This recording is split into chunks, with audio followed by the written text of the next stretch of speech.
Hello friends, स्वागत है आप सभी का आपके अपने यूट्यूब चैनल लर्निंग नीट पर। और जैसा कि आपको पता है कि 5 बजे की आपकी क्लास होती है। पिछले 2 दिन से क्लास मिसिंग थी। रीज़न आपको पता है, वैक्सीनेशन के लिए जितने भी लोगों ने अभी तक वैक्सीन नहीं लगवाई है प्लीज़ जाके लगवा लीजिए, ज़रूरी है।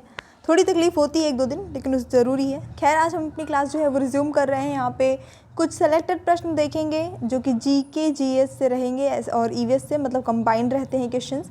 आपके इन सब्जेक्ट के अंतर्गत आ सकते हैं। जीएस में हालांकि आज नहीं है, आज जीके और ईवीएस को ही हमने कवर कर रखा है।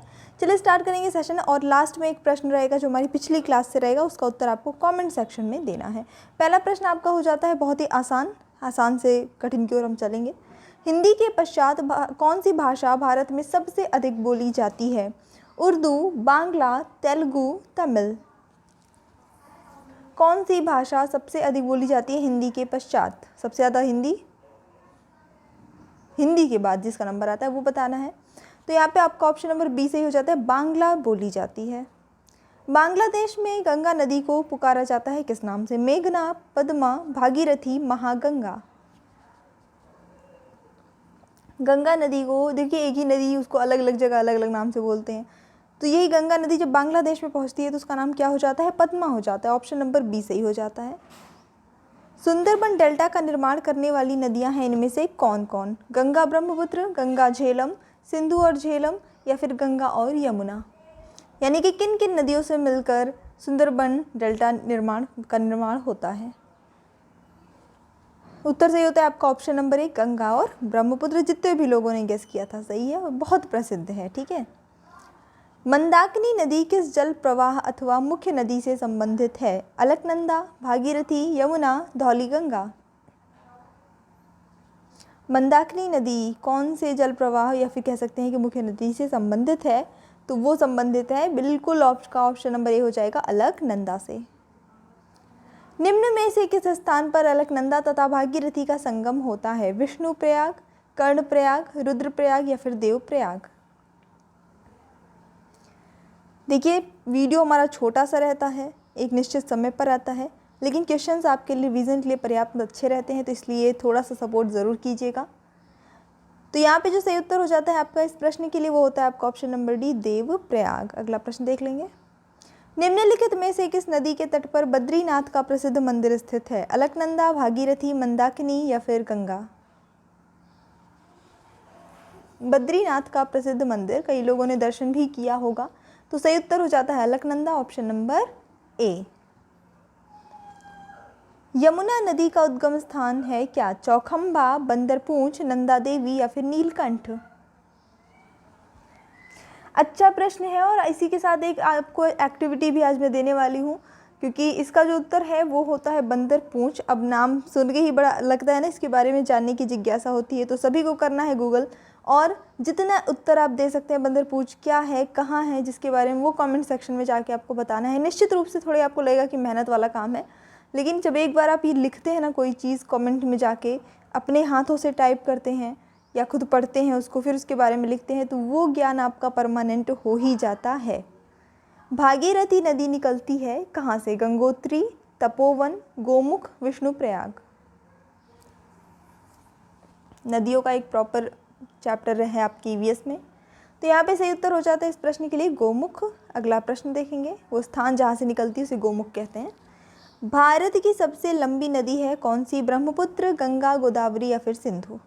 आसान सा सरल दिखने वाला प्रश्न है ये, पर उत्तर पता होना चाहिए।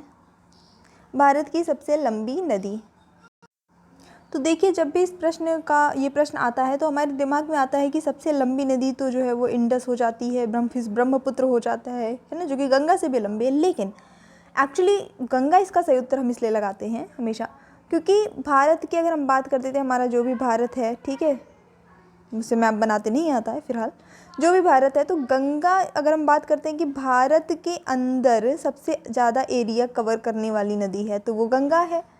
ठीक है। अब ब्रह्मपुत्र वगैरह, इंडस वगैरह हैं, ये इससे भी ज़्यादा लंबे हैं, लेकिन अगर बात करते हैं कि भारत के अंदर ही कितनी लंबाई या कितना एरिया कवर कर रहे हैं, तो बहुत कम कवर करते हैं इन कंपैरिजन टू गंगा, है ना। तो इस वजह से इसका सही उत्तर हो जाता है आपका ऑप्शन नंबर बी, क्योंकि भारत की या भारत के अंदर की सबसे लंबी नदी जो हो गई वो कौन सी हो गई? गंगा हो गई। आई थिंक ये चीज़ क्लियर हो गई है। बहुत लोग इसको ब्रह्मपुत्र इसका उत्तर लगाते हैं। मोरीबंद डेल्टा निम्नलिखित में से किस डेल्टा का एक उपविभाग है? Krishna Godavari delta, Mahanadi delta, Bengal delta या फिर कावेरी डेल्टा? नाम है डेल्टा का मोरीबंद डेल्टा, तो ये बंगाल डेल्टा का ही एक उपविभाग है। भारत में यरलुंग नदी का किस नाम से, मतलब इस नदी को किस नाम से जाना जाता है? गंगा, सिंधु, ब्रह्मपुत्र, महानदी। जैसे अभी थोड़ी देर पहले मैंने आपको बताया कि भाई स्थान बदलती है नदी तो वहाँ उनके नाम भी परिवर्तित हो जाते हैं, अलग अलग जगह अलग अलग नाम से बुलाया जाता है।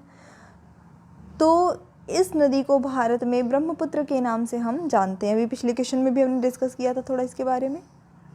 नर्मदा नदी का उद्गम कहाँ से हुआ है? रायपुर, कोरबा, ये ऑप्शंस रिपीट हो गए हैं, अमरकंटक, फटाफट से बताइए। तो नर्मदा नदी का उद्गम जो है अमरकंटक से हुआ है। आपका ऑप्शन नंबर डी यहाँ पे सही उत्तर हो जाता है। कौन सी नदी रिफ्ट घाटी से होकर बहती है? नर्मदा, ब्रह्मपुत्र, गंगा या फिर कृष्णा? रिफ्ट घाटी, तो नर्मदा नदी होकर बहती है रिफ्ट घाटी से। निम्नलिखित में से कौन सी नदी भ्रंश घाटी से होकर प्रवाहित होती है? कृष्णा, गोदावरी, ताप्ती या फिर कावेरी? इतना समय लगना नहीं चाहिए इसलिए थोड़ा मैं फास्ट कराती हूँ आपको गेस करने में। तो यहाँ पे ताप्ती जो है सही उत्तर होता है, आपका ऑप्शन नंबर सी। अगला प्रश्न देख लेंगे इसी के साथ। निम्न में से अरब सागर में गिरने वाली नदी कौन है? गोदावरी, ताप्ती, कृष्णा या फिर महानदी? जो अरब सागर में जाके गिरती है, अरेबियन सी में। उत्तर सही होता है अगेन आपका ऑप्शन नंबर बी, ताप्ती। और इसी के साथ अब एक प्रश्न आ रहा है आपके सामने जो कि हमारी पिछली क्लास से है, जो कि हमारा स्थानीय पेशे एवं व्यवसाय की क्लास थी। जिन लोगों ने अभी तक नहीं देखी है प्लीज़ जाकर देख लीजिए, छोटी सी क्लास थी, सेलेक्टेड प्रश्न थे। इसका उत्तर आपको कमेंट सेक्शन में देना है कि निम्न में से कौन सी जगह हैंडमेड पेपर के लिए प्रसिद्ध है? देवरिया, रायबरेली, कन्नौज या फिर जालौन?